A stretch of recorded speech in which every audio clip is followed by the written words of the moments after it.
नमस्कार विद्यार्थियों, BA प्रथम वर्ष विषय हमारा हिंदी भाषा शिक्षण और प्रवीणता।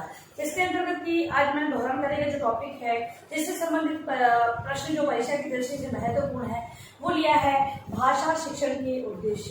बालकों को जो भाषा का शिक्षण करवाया जा रहा है, हम देखते हैं कि जो पूर्व प्राथमिक कक्षाओं में ही हम बालकों को भाषा का ज्ञान, हिंदी अंग्रेजी का ज्ञान हम लोग दे रहे हैं।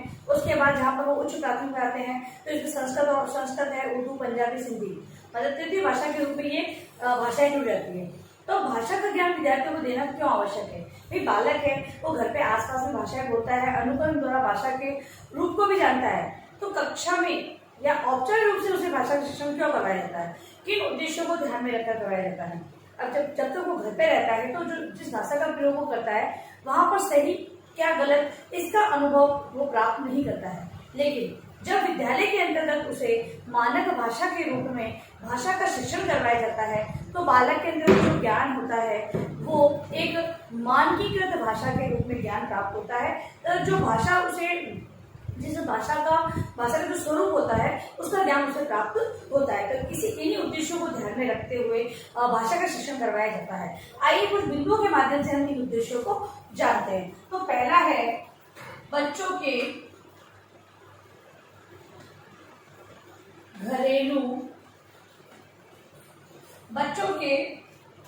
घरेलू भाषा व मानक भाषा घरेलू भाषा व मानक भाषा के बीच जुड़ाव स्थापित करना। क्योंकि बालक है वो अपनी संपूर्ण प्रक्रिया किसी न किसी भाषा के माध्यम से करेगा। जब अगर उसकी घर की भाषा तथा विद्यालय की भाषा का जो शिक्षण है वो समान होगा, मान लो हिंदी घर पे ही बोली जा रही है और विद्यालय में भी सिखाई जा रही है, तो विद्यालय मतलब कि जो हिंदी भाषा के माध्यम से वो अन्य भाषाओं या अन्य विषयों को जानने का प्रयास करेगा। इस हेतु उसकी घर की जो भाषा हिंदी है और विद्यालय में जो सिखाई जा रही भाषा हिंदी है, उन दोनों के मध्य जुड़ाव स्थापित करने के लिए भाषा का शिक्षण उसे करवाया जाता है। अगला है बच्चों को अपने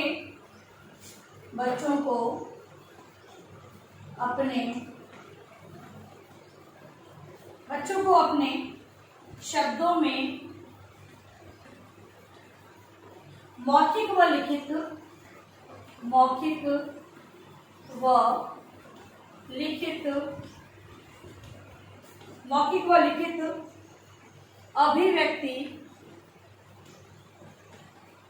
अभिव्यक्ति के अवसर उपलब्ध करवाना। अगला उद्देश्य ये है कि बालक है वो अपने शब्दों में मौखिक या लिखित रूप में अपने विचारों भावनाओं को व्यक्त कर सके। इस उद्देश्य से भाषा का शिक्षण विद्यार्थियों को करवाया जाता है। अगला है बच्चों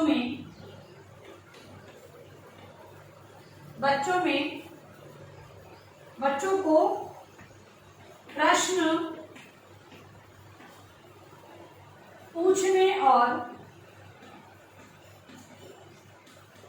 प्रश्न पूछने और अपनी बात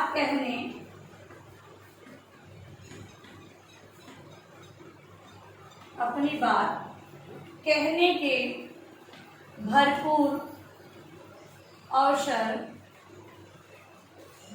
अवसर उपलब्ध करवाना।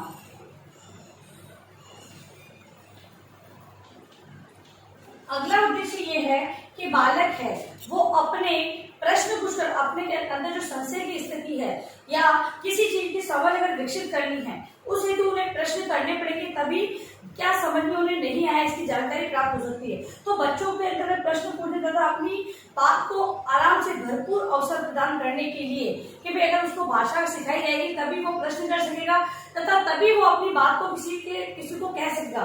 इस हेतु इस उद्देश्य को ध्यान में रखते हुए भाषा शिक्षण कराया जाता है। अगला है बच्चों में दूसरों की बात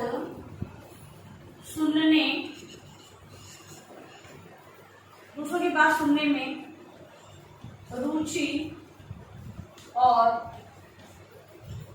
धैर्य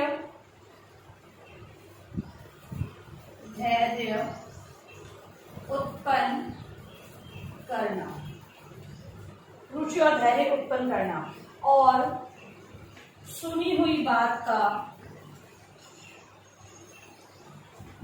का विश्लेषण करना। बालक के अंदर जब भाषाई ज्ञान प्राप्त होता है, बालक किसी भाषा को जानने लग जाता है, तो वो किसी के द्वारा कही गई बात या विचार है उसे अपनी रुचि से और धैर्य पूर्वक सुनते हैं। ठीक है, अब ये धैर्य उत्पन्न करने हेतु उन्हें भाषा का शिक्षण कराना बहुत ही आवश्यक होता है तथा उनके द्वारा जो कही गई बात है उसको विश्लेषण करके किस प्रकार समझना है, और अगर बात कहनी है तो किस प्रकार से विश्लेषण करके बतानी है, ये सारी चीजें बालक के अंतर्गत भाषा शिक्षण के माध्यम से ही हो पाती है। अगला है बच्चों में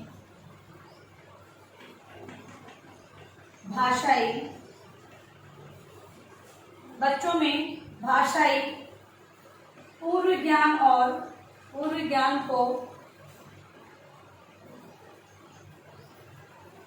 आदर देते हुए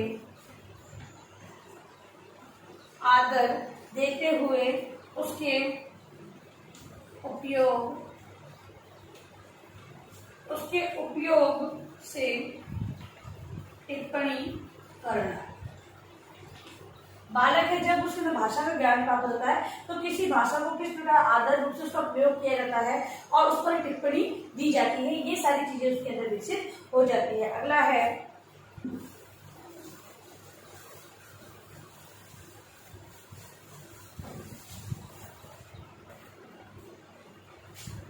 बच्चों के दैनिक जीवन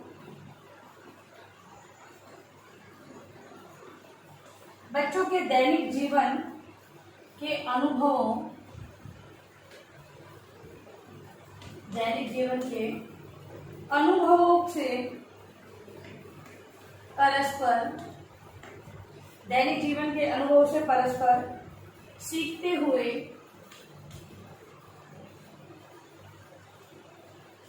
अनुभव से परिचित होना।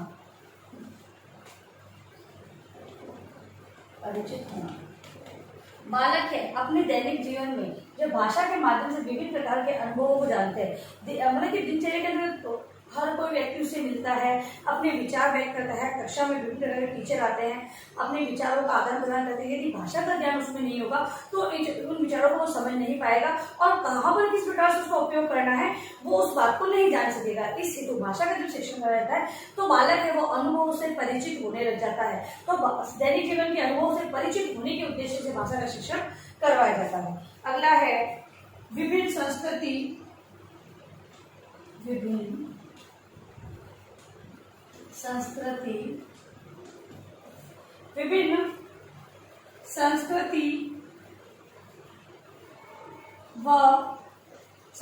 व वर्गों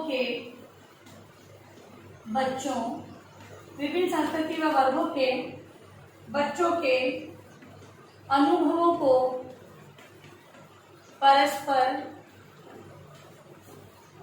परस्पर सीखने के अवसर उपलब्ध करवाना।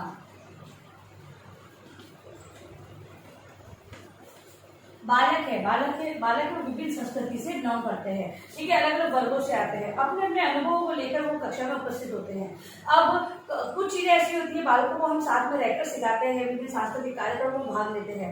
अगर मान लो किसी संस्कृति को सांस्कृतिक संबंधित कार्यक्रम करवाना है, हो सकता है उसी कल्चर से कोई बच्चा आ रहा है और उस बालक को संस्कृति के बारे में पता है, उससे संबंधित सारी जानकारी उसे होती है। अब ये जानकारी अगर बालक है दूसरों को प्रदान करना चाहता है, यदि उसे सभी की भाषा अगर एक भाषा उन्हें सिखाई जाए जिस भाषा का अपनी भाषा के अंदर वो ये करें अनुवाद कर सकता है तो अपनी संस्कृति के ज्ञान को अन्य बालकों को दे सकता है। ठीक है, तो इस प्रकार से जो बच्चे अलग अलग संस्कृति वर्गों से आते हैं उनके अनुभवों को परस्पर संबंधित करने या उनको सीखने के अवसर उपलब्ध करवाने के लिए भाषा शिक्षण बहुत ही आवश्यक है। अगला है पढ़ने के प्रति ललक जगाना। पढ़ने के प्रति ललक जगाना। बालक है उनके अंतर्गत जो भाषा शिक्षण जब करवाया जाता है तो पढ़ने के प्रति उनकी ललक जागृत हो जाती है। वो विभिन्न प्रकार के साहित्य संबंधित पढ़ने की रुचि उत्पन्न होती है। ये कहीं कि विभिन्न कोटेशन है वो उनका प्रयोग करना सीख जाते हैं। अपनी भाषा के अंतर्गत उनका उपयोग किस प्रकार किया जाता है वो सारी जानकारी हो जाती है। तो इस प्रकार से पढ़ने के प्रति उनकी ललक जागृत हो जाती है। अगला है परिवेश के विभिन्न मुद्दों, परिवेश के विभिन्न मुद्दों पर प्रचलित धारणाओं को परखने के अवसर। जो बालक है वो अपने परिवेश से संबंधित विभिन्न प्रकार की जो धारणाएं होती है, विभिन्न मुद्दे होते हैं, उनको परखने। हम लोग देखते हैं कि हम लोग परिवेश की बात करें तो कुछ अंधविश्वास को भी अपनाया जाता है। अब इस अंधविश्वास के बारे में विद्यार्थियों को जानकारी प्रदान करनी है कि ये इसका जो साइंटिफिक कारण है वो बताना है, तो उस हेतु भाषा का प्रयोग करना बहुत ही आवश्यक है और उस भाषा की समझ बालक में विकसित करना बहुत ही जरूरी है। तो अब अध्यापक है वो अपनी भाषा के द्वारा जो भाषा का ज्ञान, भाषा का शिक्षण जो करवा रहा है, बालक के यदि उस भाषा के प्रति जो समझ है वो विकसित हो जाएगी तो बालक के समाज में प्रचलित विभिन्न मुद्दों या धारणाओं के प्रति या उनको परखने के अवसर उसे प्राप्त होंगे, उनके बारे में वो जानकारी प्राप्त कर सकेगा। इस उद्देश्य से भी भाषा शिक्षण करवाया जाता है। अगला है नई विधाओं से परिचित कराना। नई विधाओं से परिचित करवाना। विद्यार्थियों को भाषा से संबंधित जो अन्य विधाएं हैं उनसे परिचित करवाने के उद्देश्य से भी भाषा शिक्षण करवाया जाता है। अगला है व्यावहारिक अभिरुचियां विकसित करना। व्यावहारिक अभिरुचियां,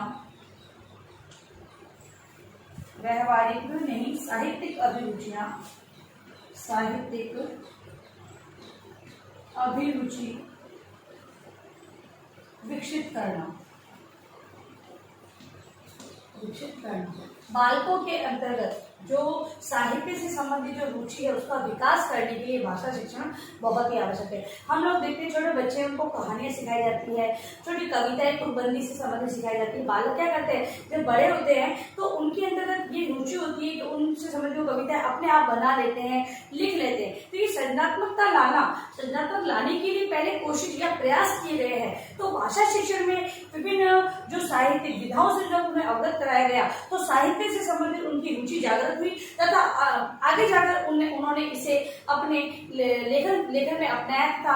एक लेखक के रूप में वो सामने आया। इसलिए अभिरुचि का विकास करना भाषा शिक्षण का उद्देश्य माना गया है। अगला है परिवेशीय सजगता। परिवेशीय सजगता बालकों में अपने परिवेश से संबंधित सजगता लाने के लिए बालकों को जो भाषा शिक्षण करवाया जाता है। मतलब आसपास से संबंधित जानकारी देने के लिए, अगर भाषा का ज्ञान उन्हें होगा तो आसपास की जानकारी भी अगर नहीं भी पता है तो अपनी भाषा का प्रयोग करते हुए पूछ लेंगे। यदि भाषा का संबंध भाई अपने घर की भाषा उन्हें आती है लेकिन जिस भाषा का प्रयोग करना है अपनी समझ विकसित करने के लिए, अगर उसका प्रयोग करना नहीं आएगा तो किस प्रकार बात करेंगे। तो भाषा की समझ विकसित करेंगे तो परिवेशी सजगता भी उनमें आना लग जाएगी। अगला है बच्चों में सहिष्णुता, कला व सौंदर्य के प्रति रुचि जागृत करना। बालक है जब उन्हें भाषा शिक्षण करवाया जाता है तो वो जो सहिष्णुता का भाव है उनमें उत्पन्न होता है।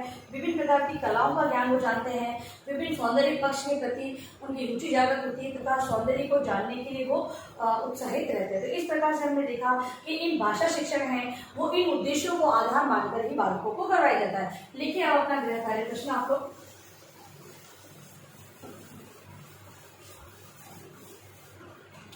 गृह कार्य प्रश्न आपका है भाषा शिक्षण के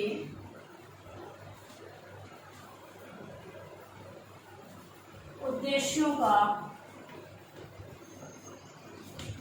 वर्णन करें। भाषा शिक्षण के जो उद्देश्य जो हमने आज पढ़े हैं दौरान कार्य के रूप में, उसी का वर्णन आपको अपनी उत्तर पुस्तिका में करना है। और अंत में इस महामारी के दौर में कम से कम ये आवश्यक कार्य होने पर आप लोग बाहर निकले। बाहर निकलते तो 3 बातों का आपको विशेष ध्यान रखना होगा। मास्क लगाना है, सोशल डिस्टेंस बनाना है और हाथों को बार बार सैनिटाइज करते रहना है। सुरक्षित रह सभी का ध्यान रखें। धन्यवाद।